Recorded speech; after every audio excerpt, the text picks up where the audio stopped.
From New York, this is Democracy Now! It is insane that a 16-year-old had to cross the Atlantic Ocean to make a stand. The climate and ecological crisis is a global crisis and the biggest crisis humanity has ever faced. And if we don't manage to work together, to cooperate and to work together despite our differences, then we will fail. After a 2-week-long journey across the Atlantic, Swedish climate activist Greta Thunberg arrives in New York City Wednesday afternoon on an emissions-free yacht. Over 1,000 people greeted the 16-year-old, who will now begin a months-long trip through the Americas to sound the alarm about the climate crisis.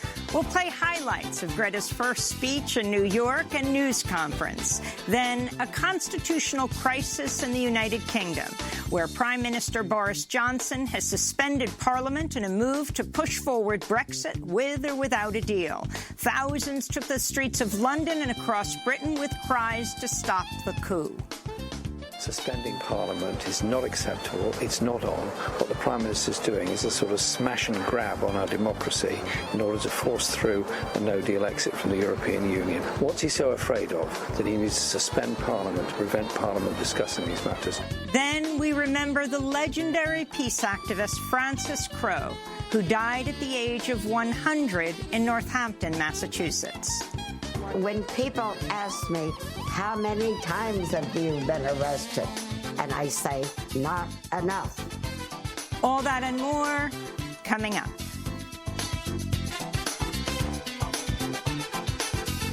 Welcome to Democracy Now!, democracynow.org, The War and Peace Report. I'm Amy Goodman. The Trump administration's planning to make it easier for oil and gas companies to pollute the atmosphere with methane gas, one of the most powerful greenhouse gases contributing to the global climate crisis.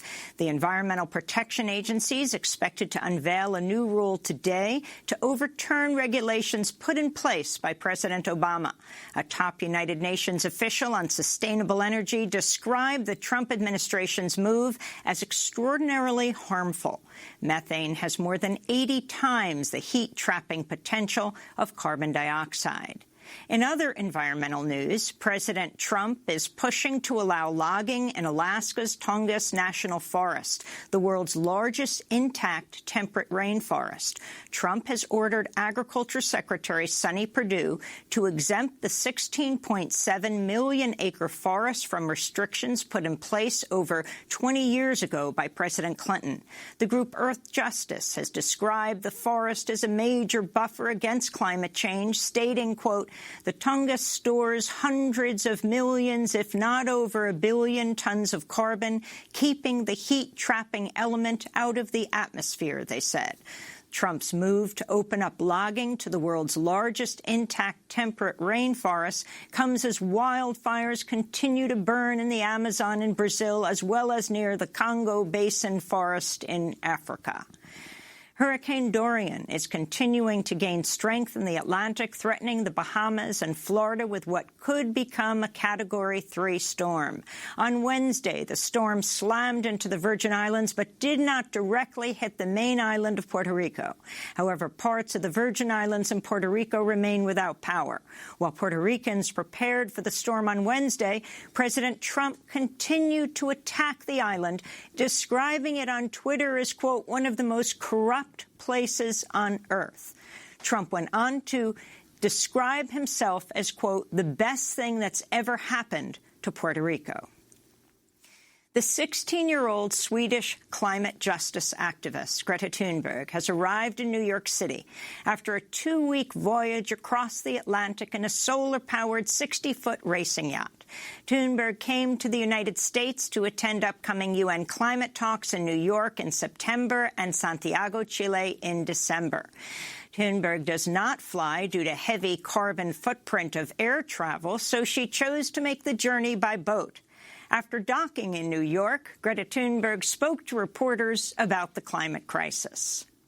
I mean, the older generations are the ones who have been causing this problem, and so I don't think they should be saying to us, you should just be a normal kid and do what normal kids do, but you should, because they are the ones who have caused this, and we are just trying to clean up after them.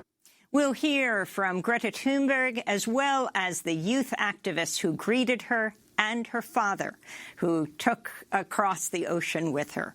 In election news, New York Senator Kirsten Gillibrand has dropped out of the presidential race after failing to qualify for the next Democratic debate September 12th, which required candidates to have 130,000 unique donors and at least 2% support in 4 official polls.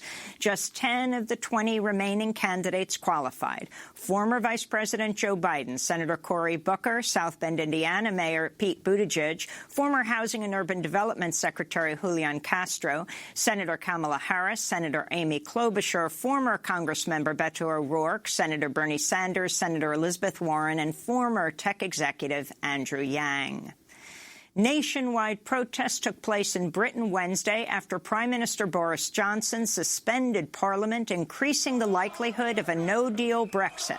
Parliament will be closed from mid-September to mid-October, meaning lawmakers who oppose a no-deal exit from the European Union would have very limited time to pass legislation supporting any other measures. The UK is scheduled to leave the European Union on October 31st. Some opponents of Brexit accused Prime Minister Johnson of waging a coup. On Wednesday, thousands of protesters gathered outside the British Parliament to denounce Johnson's decision. This is protester Marion Sharples. I just think it's just incredibly disrespectful that Boris Johnson, that the government think that it can be passed off as normal practice. It's absolutely a tactic. It's absolutely a tactic to limit the amount of time that MPs have to debate this and to push through a no-deal Brexit and take back control. We'll go to London later in the broadcast. In other news from Europe, Italy's on the verge of forming a new government that could leave the far-right anti-immigrant leader Matteo Salvini out of power. On Wednesday, 2 rival political parties, the Five Star Movement and the Democratic Party, reached a deal to form a new coalition government. This comes after Salvini attempted a power grab last week by withdrawing his support for the ruling right-wing populist coalition, leading to the resignation of Italy's prime minister. In news from the Mediterranean, an Italian humanitarian boat rescued 100 migrants, including 22 children, Wednesday off the coast of Libya. The migrants were drifting in a rubber dinghy that was already beginning to deflate. The rescue boat was operated by the charity group Mediterranean Saving Humans. Italy's outgoing Interior Minister Matteo Salvini recently signed a decree banning the rescue ship from entering Italian waters. The rescue came a day after about 40 migrants died when their boat capsized off the coast of Libya. About 900 migrants have died this year in the Mediterranean en route to Europe. Fighting is continuing in the Yemeni city of Aden as separatists and government forces battle for control of Yemen's interim capital. On Wednesday, backers of Yemen's internationally recognized government claimed to have seized full control of the city, but Al Jazeera reports separatists have since regained control. On Wednesday, the Taliban announced they're closing in on a deal with the United States under which U.S. troops would finally withdraw from Afghanistan after nearly 18 years of fighting. One security official put the withdrawal timeline at 14 to 24 months, but the chair of the U.S. Joint Chiefs of Staff, General Joseph Dunford, said it's still too premature to talk about withdrawing U.S. troops.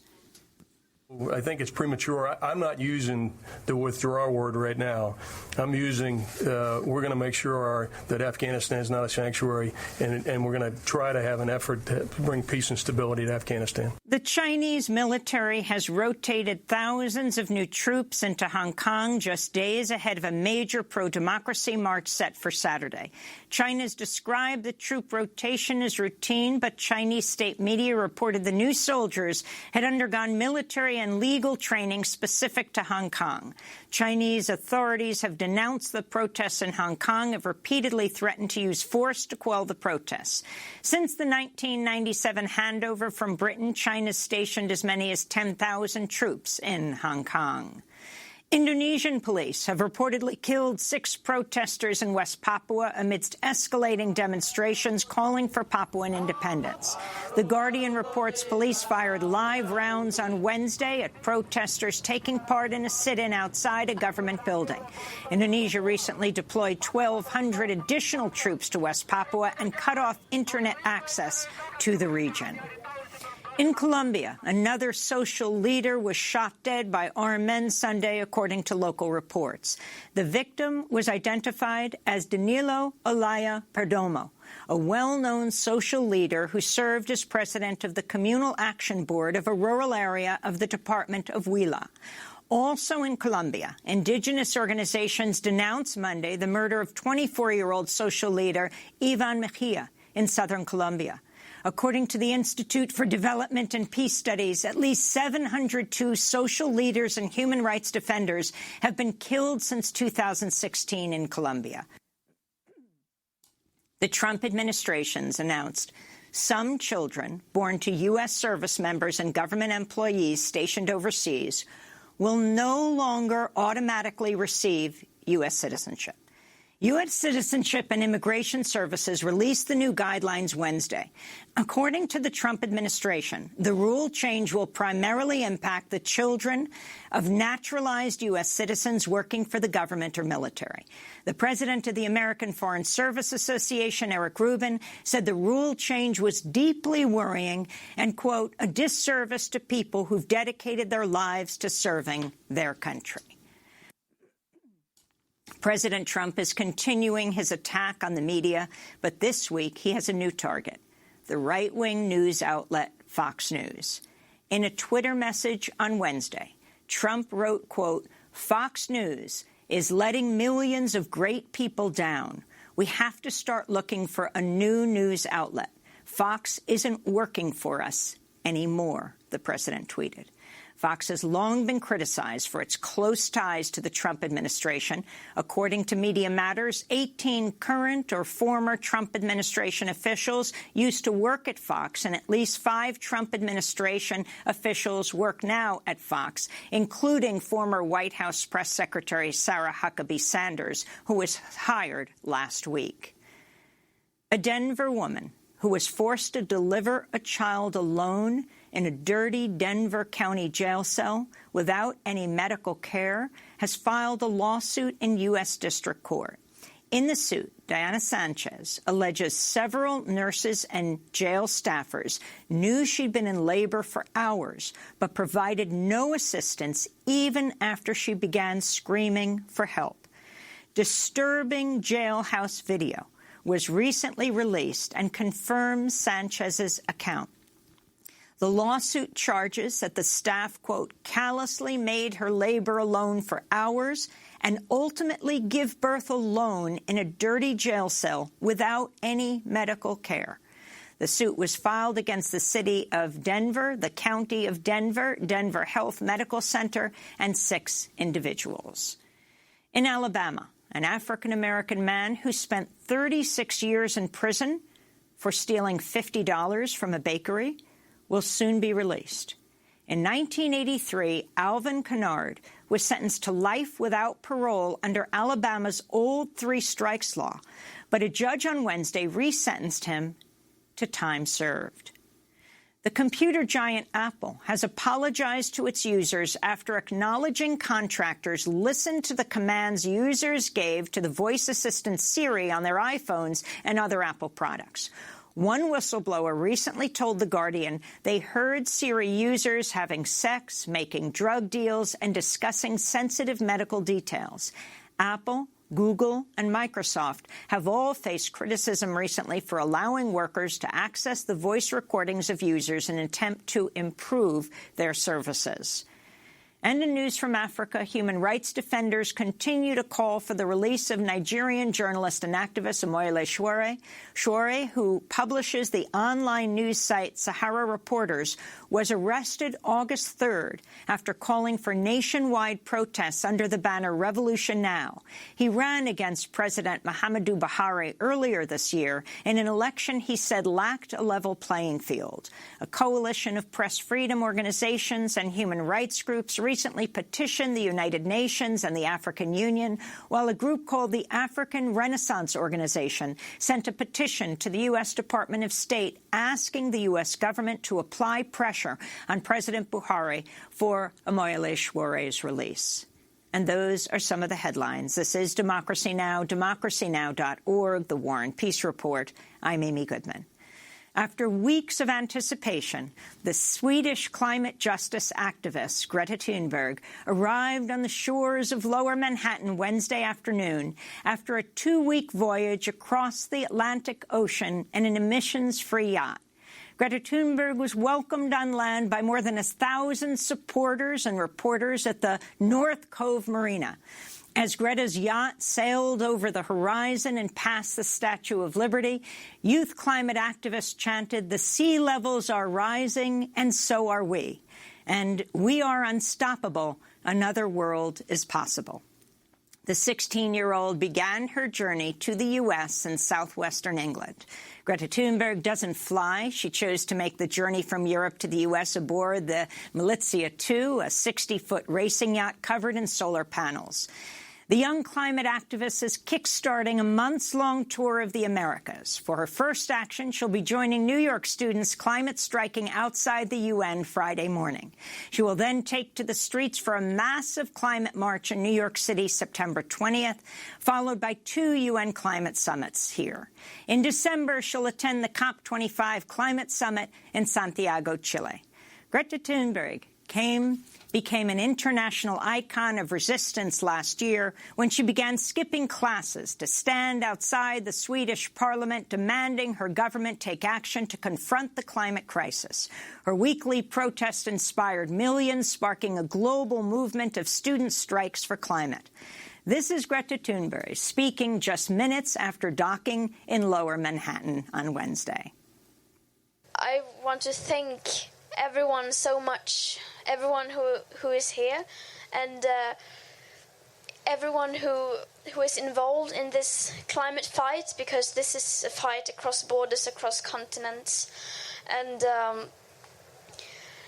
it's as you said, it is insane that a 16-year-old have to cross the Atlantic Ocean to make a stand and this, of course, is not something that I want everyone to do.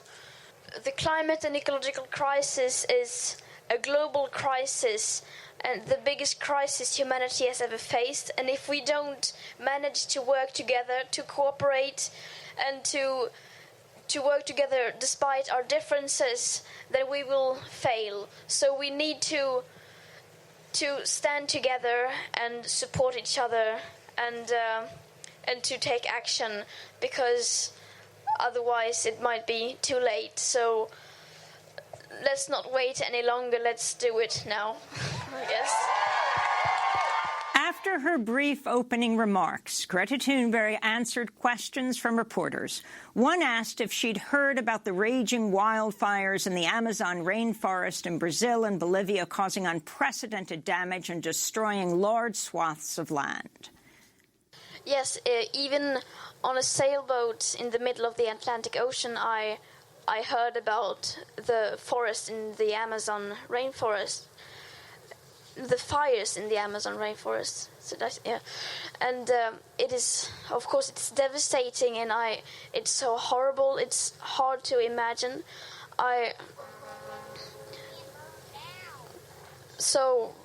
We need to. This is a clear sign that we need to stop destroying nature, and our war against nature must end. And the Amazon is such a key to addressing the climate crisis and the ecological crisis. Amy Goodman from Democracy Now! How are you? So President Trump says oil and gas are the source of America's wealth.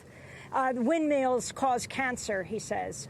What is your answer to him and to the activists who have come to greet you here and who are looking for a message from you all over this country, the historically greatest fossil fuel emitter? What do you say to them?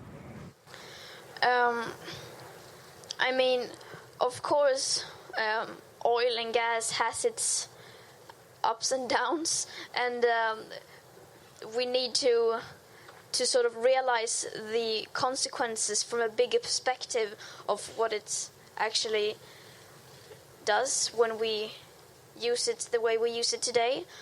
And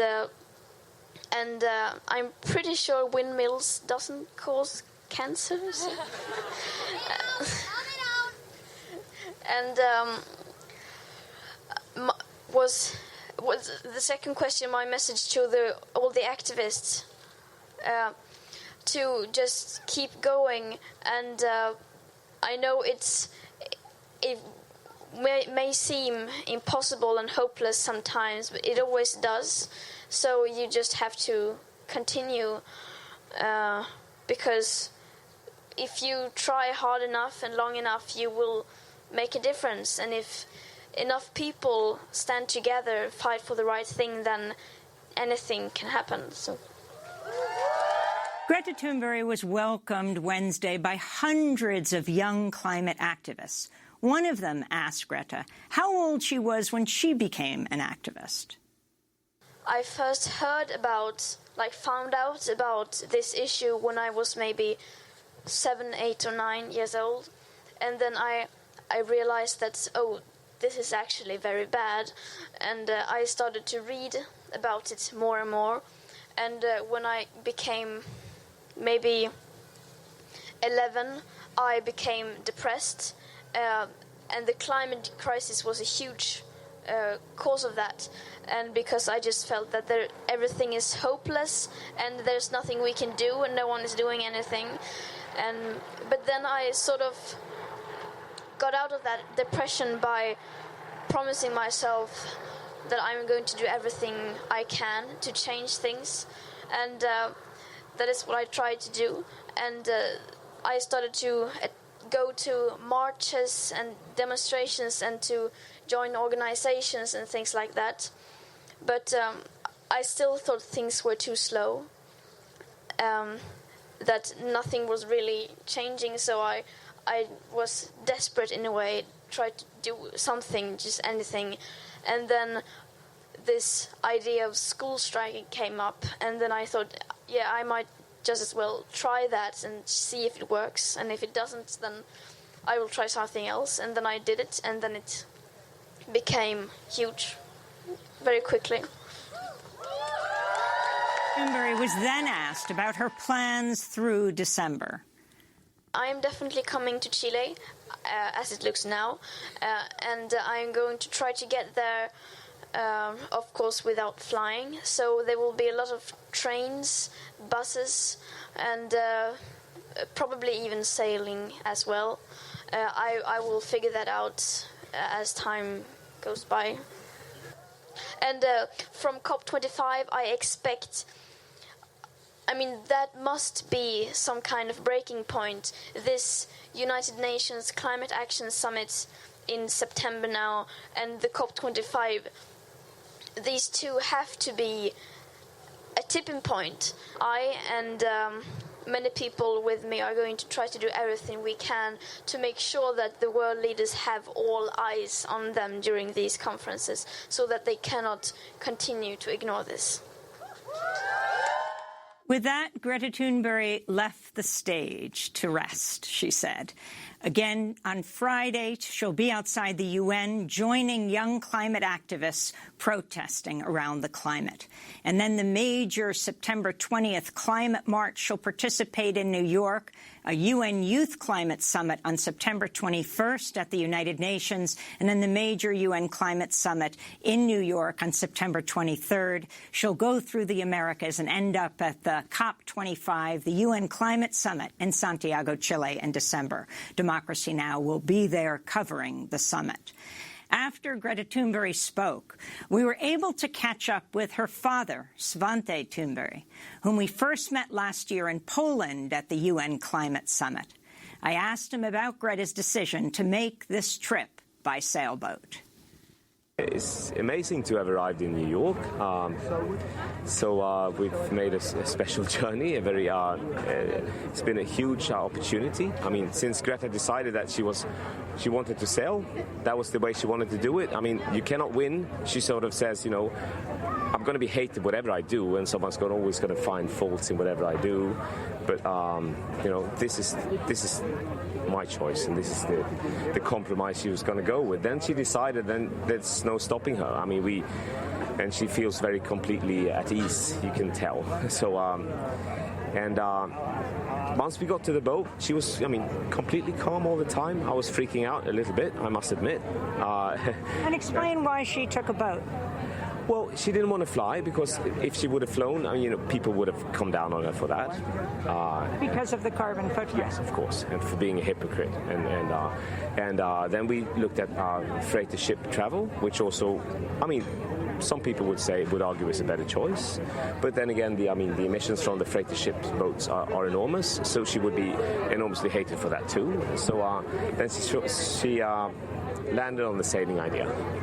And we tried so many different sailing boats, because they're not very easy to find, but also a lot of them use a lot of diesel to make these trips, huge amounts of diesel. So, and then we were offered this trip, and she sort of said, yeah, this is how it's going to be done. And why does the boat consume so little energy? Well, because they're very keen on it. The crew are very active on the subject. They really fight for the climate, and they really are involved in the climate movement. So, they fitted the boat with solar panels and hydropower, which is the only one of its kind. There's literally no other boat that can do that. There might be some private, small boats, but they will take probably like 3 months to cross the Atlantic. So they came to us, and that was also a very important thing. So, they believed in what she was doing. So, once we got going, she was completely at ease, and that was amazing for me to see. And then, of course, I felt at ease, and we had, a great time in this sometimes very crazy environment of this boat, which is incredibly fast. It goes up to 30 knots, which is hard to imagine, and you try to sleep inside of that. It's like, I don't know, it's a surreal experience. We try to film it, but you can't. You cannot sort of, you cannot. It's just, you have to do it. And the sound is completely mad. But she fell asleep straight away, and she ate, watched the ocean, and we were just happy. So it was a great time. Svante Thunberg is the father of Greta Thunberg. He made the ocean voyage with her. When they landed, Greta was greeted by over 100 American climate youth strikers. I spoke with Shia Bastido, one of the organizers of Fridays for Future New York City, but began by asking her fellow activist, 14-year-old Alexandria Villaseñor, what kind of response their strike has received. The response I've gotten striking has been really supportive from Greta Thunberg herself, and having students in New York City come out and strike and are getting more involved. And students for Fridays for Future New York City, we are going to continue striking on September 20th. It is going to be the next global climate strike, and it will be the Friday before world leaders come to New York City for the United Nations Climate Summit. So we're sending a message to world leaders that they take bold climate action for our future.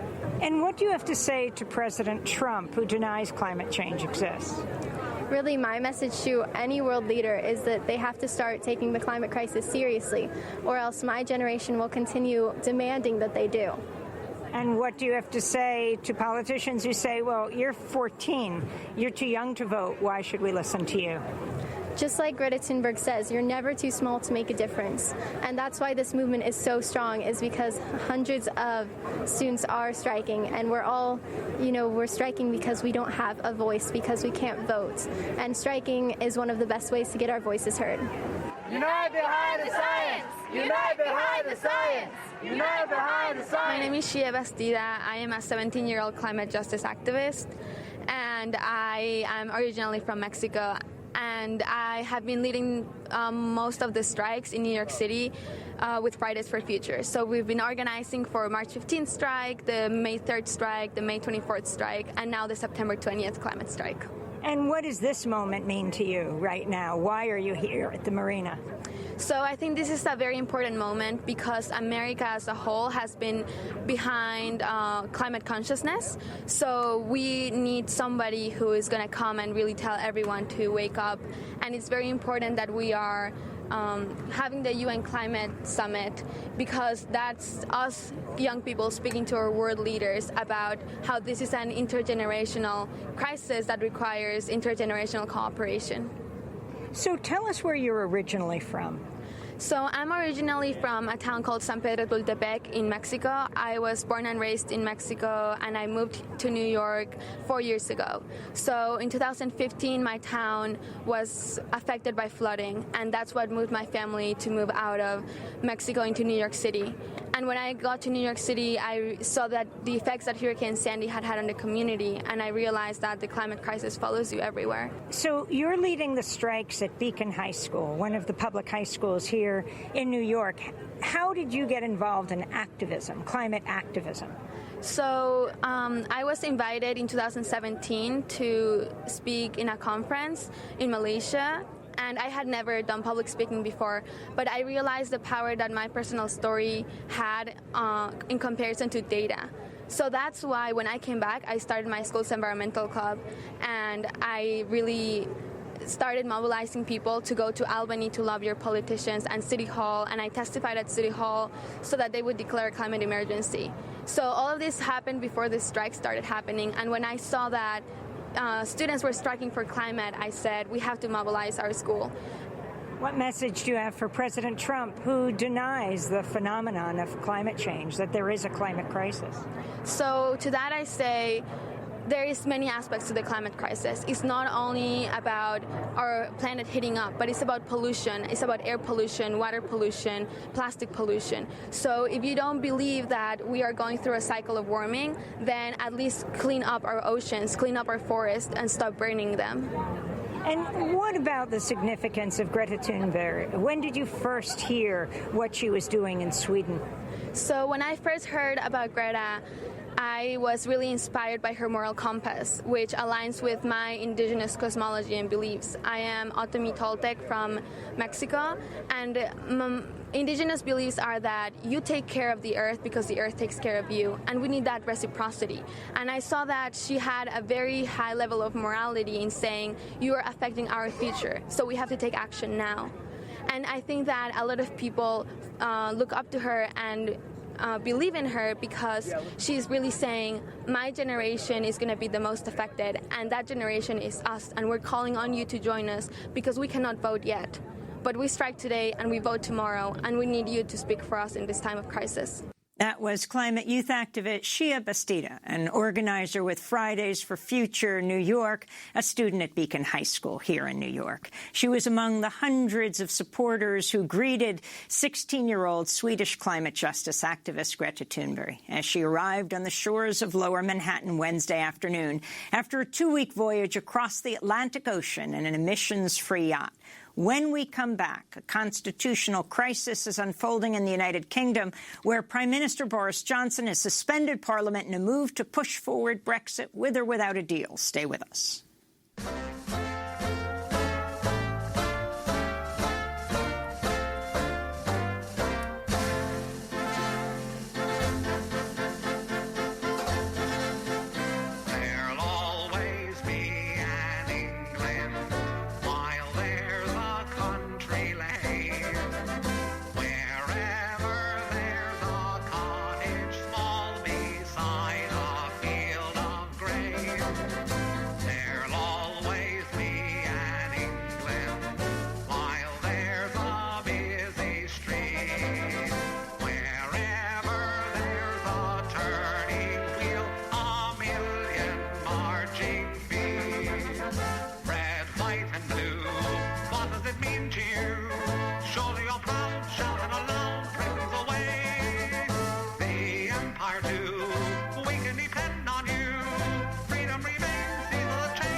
always be in England by Tiny Tim. This is Democracy Now! I'm Amy Goodman. As we go to the United Kingdom, where the country's in an uproar after Prime Minister Boris Johnson announced he's suspending Britain's parliament, increasing the likelihood of a no-deal Brexit. The Queen consented to Johnson's plan Wednesday. Parliament will be closed from mid-September to mid-October. This means lawmakers who oppose a no-deal exit from the European Union would have very limited time to pass legislation supporting any other measures. The UK is scheduled to leave the European Union on October 31st. If Parliament fails to agree to a Brexit deal by that deadline, the UK will crash out of the EU with no deal, a scenario that would have severe economic and political repercussions. This is Boris Johnson speaking Wednesday. October the 31st, before getting on with our plans to take this country forward. If you look at what we're doing, we're bringing forward a new legislative programme on crime, on hospitals, making sure that we have the education funding that we need. And there will be ample time on both sides of that crucial October the 17th summit, ample time in Parliament for MPs to debate the EU, to debate Brexit and all the other issues. Ample time. Has sparked widespread outrage throughout Britain. On Wednesday, Britain's main Labour opposition party leader, Jeremy Corbyn, said he's written to the Queen to express concerns about plans to suspend Parliament. Suspending Parliament is not acceptable. It's not on. What the Prime Minister's doing is a sort of smash and grab on our democracy in order to force through a no-deal exit from the European Union. What's he so afraid of that he needs to suspend Parliament to prevent Parliament discussing these matters? Britain's Labour opposition party leader, Jeremy Corbyn. Meanwhile, thousands around Britain are taking to the streets. This is protester Marion Sharples in London. I just think it's just incredibly disrespectful that Boris Johnson, that the government think that it can be passed off as normal practice. It's absolutely a tactic. It's absolutely a tactic to limit the amount of time that MPs have to debate this and to push through a no-deal Brexit and take back control. A UK petition opposing Johnson's move to suspend Parliament has gathered nearly 1.5 million signatures. Prime Minister Johnson was sworn in as the new British Prime Minister in July. His election was the first time a party's membership directly chose the Prime Minister. The membership of the Conservative Party, who voted for Johnson, represents less than 1% of the British population. Guardian journalist Owen Jones wrote in a column Wednesday, quote, "Call the suspension of Parliament what it is, a coup d'etat by an unelected Prime Minister," he said. Well, for more, we go to London, where we're joined by Ash Sarkar, senior editor at Novara Media. Ash Sarkar, welcome back to Democracy Now! First, your reaction to what just took place. My first reaction was to be very grateful that we've got an NHS, because I want to be medically induced into a coma, if possible. This represents the most shameless and brazen attack on the British democratic process that has happened for decades. And while proroguing Parliament, suspending Parliament, has happened before by governments who want to get around a sticky patch in Westminster politics, this is the first time it's ever occurred in order to circumvent parliamentary scrutiny of an issue of the importance and the gravitas of Brexit. So it really is quite an astonishing assault on the conventions of representative democracy. Now, can you explain what Johnson gets out of this? And again, he had to request this of the Queen, who assented. OK, so let me talk you through the Queen bit first. In this country, we don't have what you have, which is a constitution which is written down. Instead, what we've got is a constitution which works on people generally agreeing to abide by unspoken rules, and when in doubt, look to the past and see what precedent has to offer you. So like I said, Parliament has been prorogued before, so there is precedent for this kind of thing. The last time a government prorogued Parliament to get around a sticky bit of parliamentary scrutiny was in 1997. Another time that it happened was in 1948. So precedent does allow for this kind of thing to happen.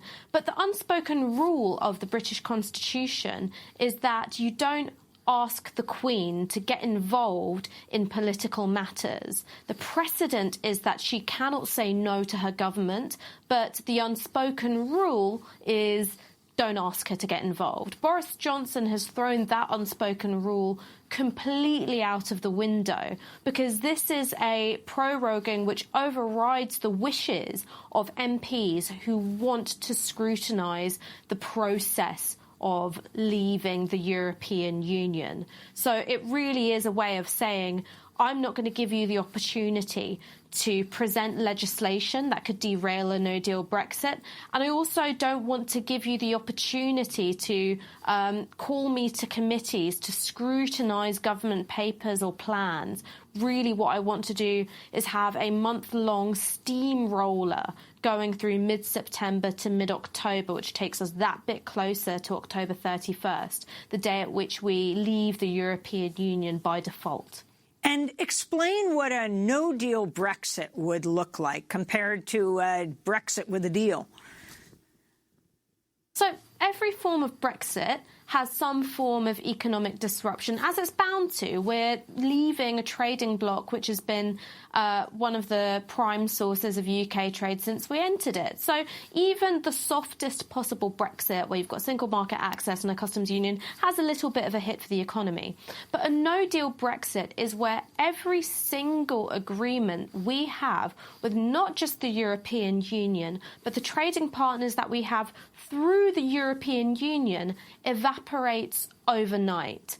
And what that means is we'll have tariffs on our imports. That means that the price of food is going to go up. The price of fuel is going to go up because obviously we rely quite heavily on imports. It means that there are going to be tariffs on our exports. So our already fragile manufacturing sector, so for instance, the sale of cars, that's going to take a huge hit. The baseline prediction is that there will be a contraction of our economy by 8%. That is going to hit the poorest and those on the lowest incomes the hardest. The other thing is that there are political consequences to this as well.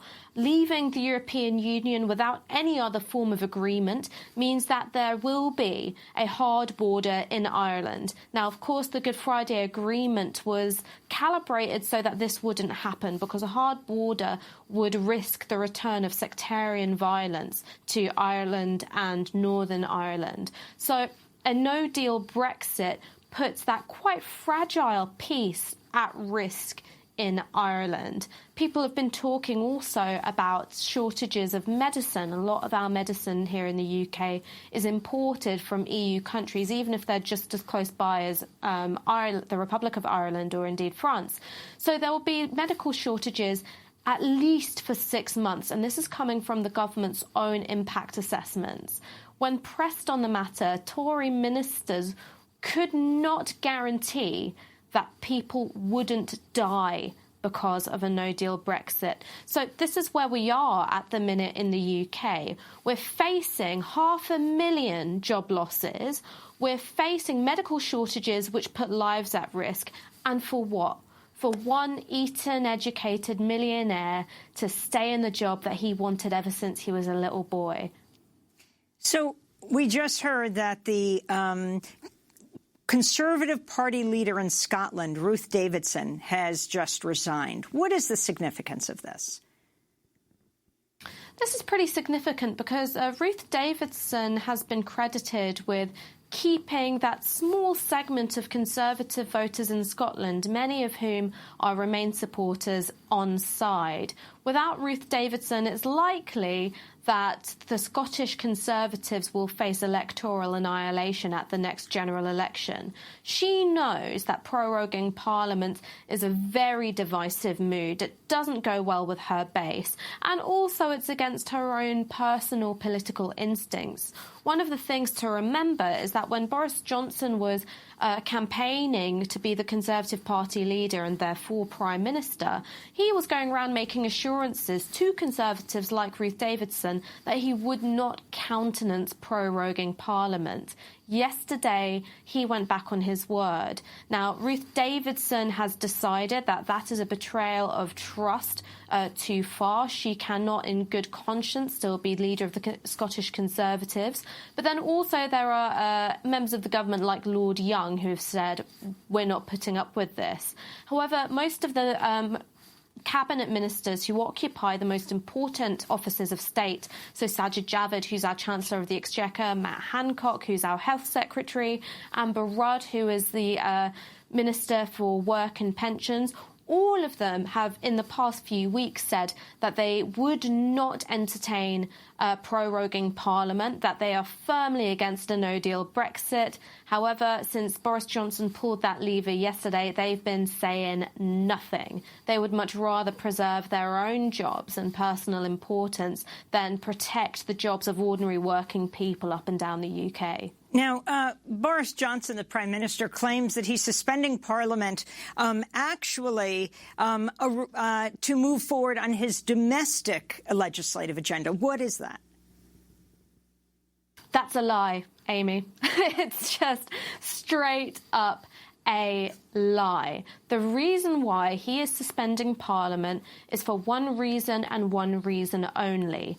The day before he announced this move, Jeremy Corbyn organised the leaders of the other opposition parties, the Liberal Democrats, the Green Party, the Scottish National Party, the Welsh National Party called Plaid Cymru, and together they had finally agreed a strategy to block a no-deal Brexit. They would pursue legislative means. So, for instance, passing legislation that would force Boris Johnson to seek an extension of Article 50 from the EU, or indeed to block some of the funding that's been put aside to create a kind of buffer in the event of a no-deal Brexit.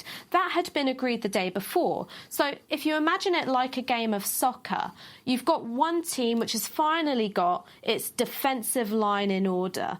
And Boris Johnson, instead of trying to play the ball towards the goal again, has picked up the ball, walked off the pitch and said, let's play again in a few weeks' time.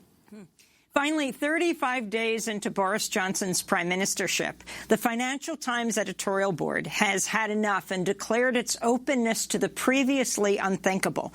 The capitalist paper of record entertained the possibility of Labour Party leader Jeremy Corbyn as the United Kingdom's next head of state, rather than keeping Boris Johnson in power. Can you respond to this, Ash? I mean, it's often said, may you live in interesting times, and certainly these are times which I never thought that I would live through.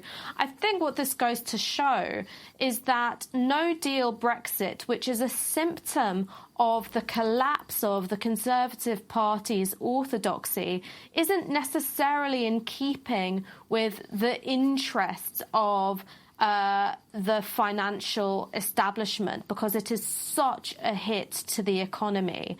And it's such a hit to the economy that you're right, that you've got the paper of, the capitalist classes saying, you know what, we'll take the socialist who wants to redistribute a bit of wealth over the guy who wants to contract our economy by 8%.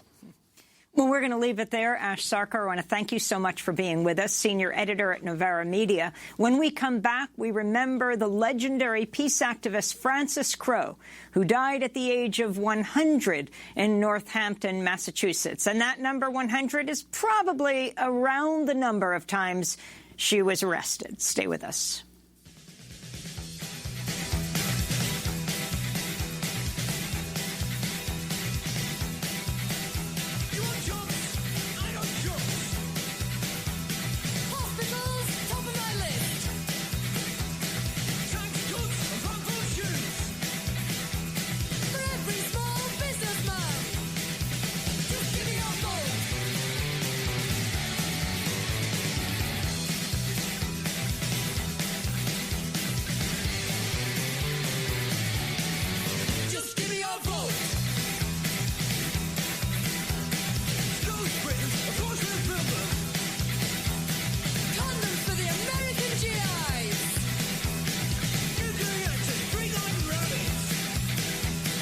always tell the voter what the voter wants to hear by Chumbawamba.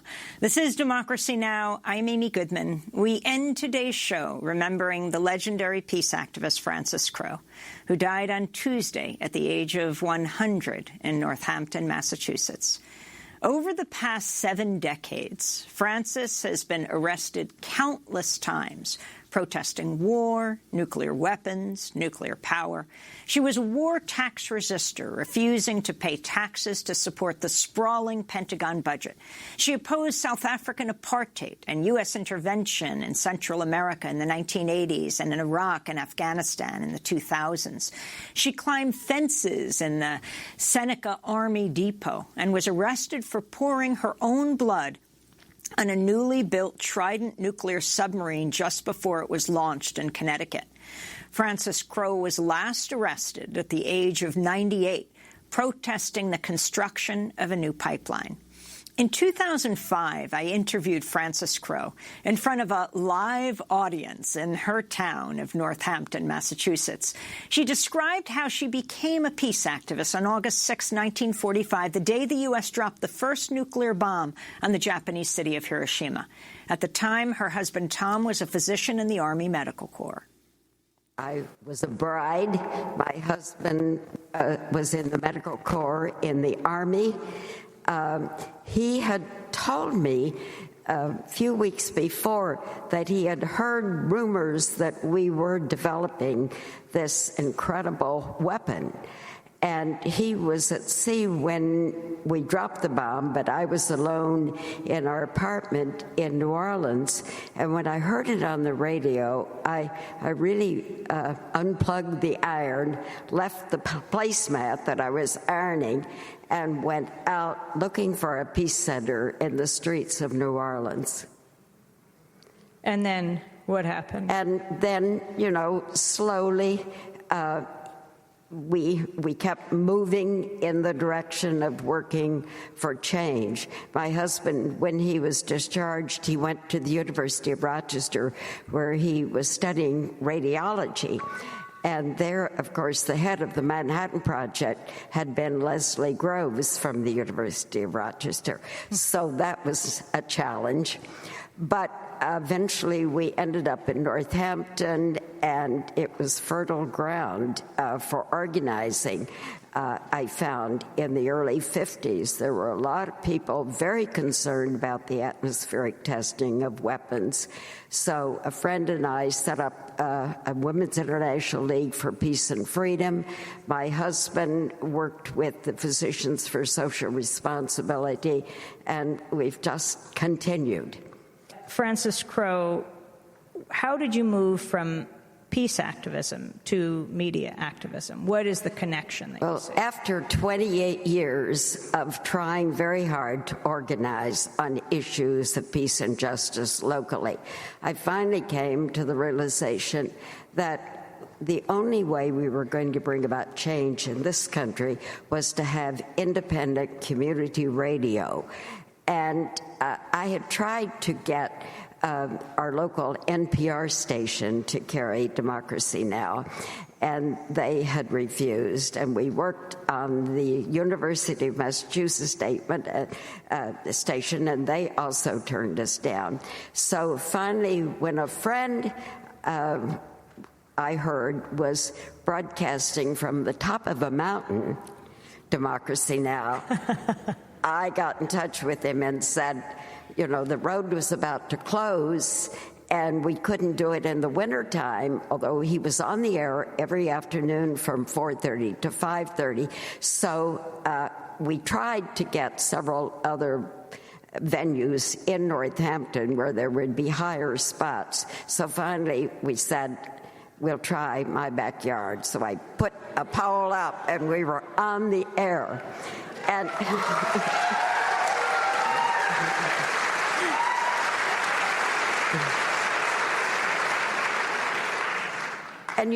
I've never broken a law that I felt better about. It gave me a large charge every day.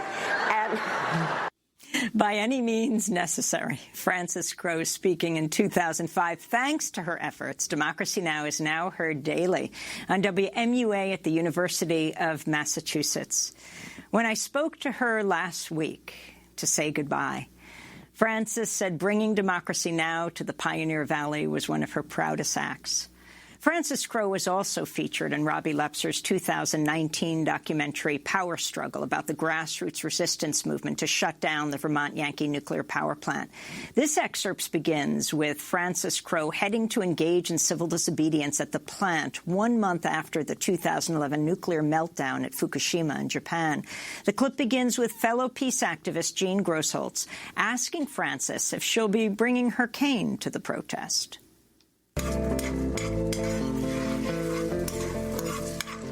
You gonna bring your stick with you?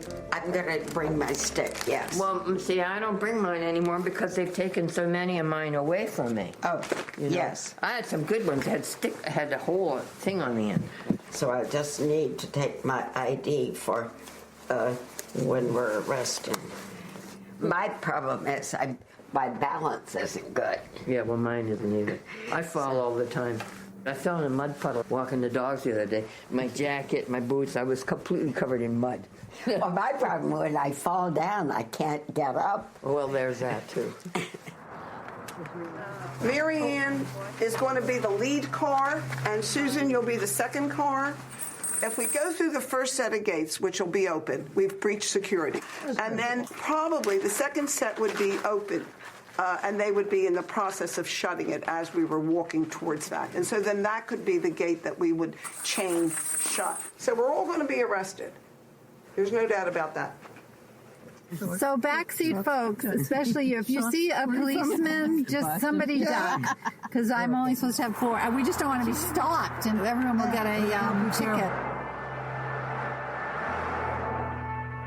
I'm here because I think this is very dangerous. We're facing the end of life on this planet if we don't do something about nuclear power.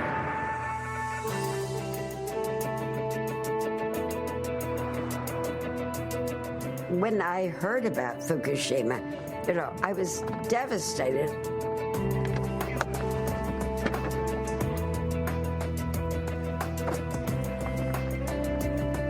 I felt I'd got to get there at Vermont Yankee because it's our potential Fukushima.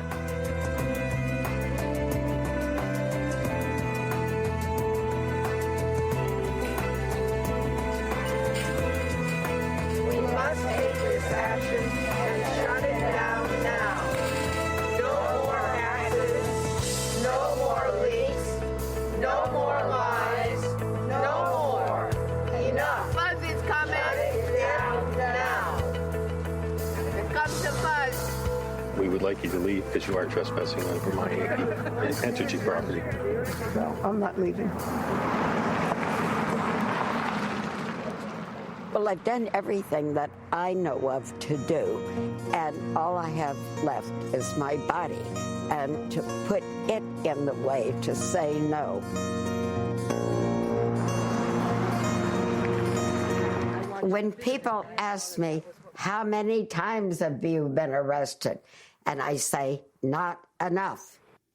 Frances Crowe speaking in 2011.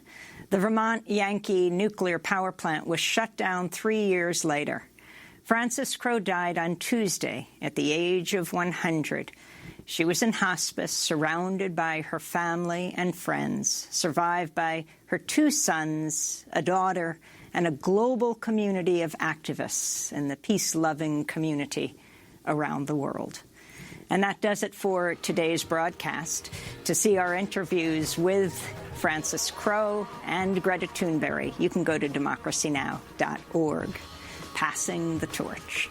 Democracy Now! Is produced by Mike Burke, Dina Guzder, Nermeen Sheikh, Carla Wills, Tammy Warrenoff, Libby Rainey, Sam Alcoff, John Hamilton, Robbie Karen, Hani Masood, Sharina Nadura, Taymarie Astudio, and Maria Taracena. Mike DeFilippo and Miguel Noguera are engineers. Special thanks to Becca Staley, Julia Crosby, Hugh Gran, Miriam Barner, David Prude, Ishmael Darrow, Vesta Godars, and Carl Marxer. Tomorrow, we continue our special, death and resistance on the U.S.-Mexico border. I'm Amy Goodman. Thanks so much for joining us. Our website is democracynow.org.